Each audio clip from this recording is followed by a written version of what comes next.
And if this is the end, it's the best place I've ever been. It feels so good to just get lost sometimes.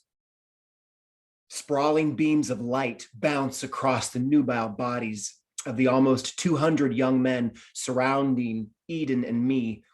I realize now that the song is reaching its chorus that I've heard it somewhere before, and this chorus is even more joyful, more empowering than the verse that led to it. The singer is a man who sounds neither too mature nor too boyish. His undulating voice is so bright, it's dizzying. Only the forces can find us tonight. Only the forces can bring us back home. As the chorus continues, my arms are now draped around Eden's neck. I am certain it's easier for my emotions if I avoid eye contact. So I allow our muscular bodies to press into each other, leaving no space for exchanging expressions. Do you get what this song's about? I ask, speaking directly into his ear to be heard over the music. I like it. I've heard it this summer, he says back, but no, I don't. But yeah, it's pretty. I'm reminded of one of the most disarming things about him. He may have just been cast as a Spartacus warrior and look like one on the outside, but he's completely unafraid to own his passion and fandom for Rihanna music videos. He does a mean impression of Sandra Oh on Grey's Anatomy. He uses words like pretty and sweetheart without irony. And even though he's not wearing any right now, he can confidently walk in a pair of 6-inch heels. What kind of forces do you think he's singing about? I ask Eden now. My lips are so close to his ear that if I wanted to, I could lick the nearly invisible cord that helps him hear. The cord runs from behind his ear, over the crest, and into his eardrum. I can't help but wonder if the reality star feels as tenderly about Eden's cord as I do. How you mean? Eden now asks. Well, it sounds like he was singing in the chorus. It sounded like he was saying forces. I'll listen more closely. The verse that's situated between the first and second choruses continues stampeding out of the speakers. We can't escape the baser facts, how cold it can get.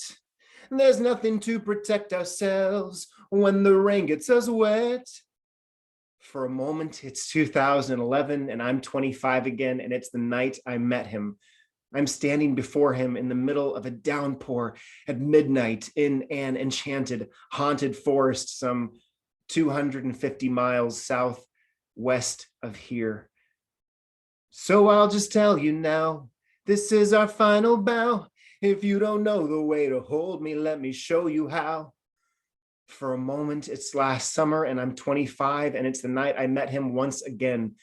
This time, he and I are on the dance floor. I'm laying my head on the slope of burly flesh between his shoulders and neck, inhaling the scent of leather and shaving cream, the bar of soap we just used in the shower. He's holding me in that memory, and I'm letting him have so much of my body weight. And as I practically rest myself on him, I'm asking him if I'm too heavy. He's answering that I'm not too heavy because I'm perfect. Now I'm back to the 4th of July in Provincetown, 2012. And if this is the end, it's the best place I've ever been. Only the voices can find us tonight. Only the voices can bring us back home.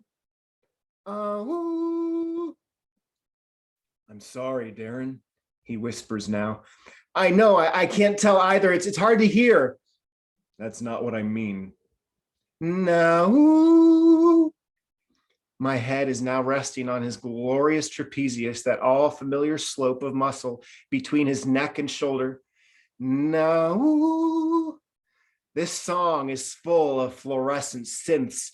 It's glowing in the dark. It's neon. It's confident, utterly jubilant, utterly sophisticated, a perfect banger. Now, it's totally addictive, an ocean of shimmering musical effects married with an unapologetically booming bass. It was foolish of me to imagine it being inconsequential. The skin right under my eye and on my cheek and on my temple are all nuzzled by the heat of Eden's exposed skin right now. No. He has his hands around the small of my back. He pulls me tighter into him, and despite the sensual positioning of his hands, his grip really isn't one of suggestion or expectation. Instead, it's closer to the way a good mother might comfort a child collapsing into grief. Only the horses can find us tonight. Only the horses can bring us back home. His body begins trembling slightly, ever so slightly, barely, barely. It's absorbing the emotion pouring from mine. Sweetheart, I'm sorry, he whispers, bringing his arms up and staggering them at disparate angles across the width of my back. He's trying to cover as much space on me as he can so that I feel as secure as possible. It's not you, I sputter. Well, it's not just you. I manage to get out, sucking my gasps in between my words. Life hurts. Life hurts.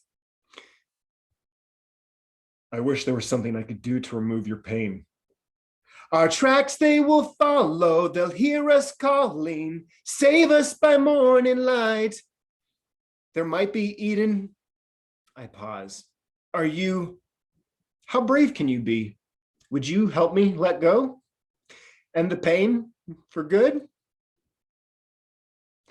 Only the horses can bring us back home tonight.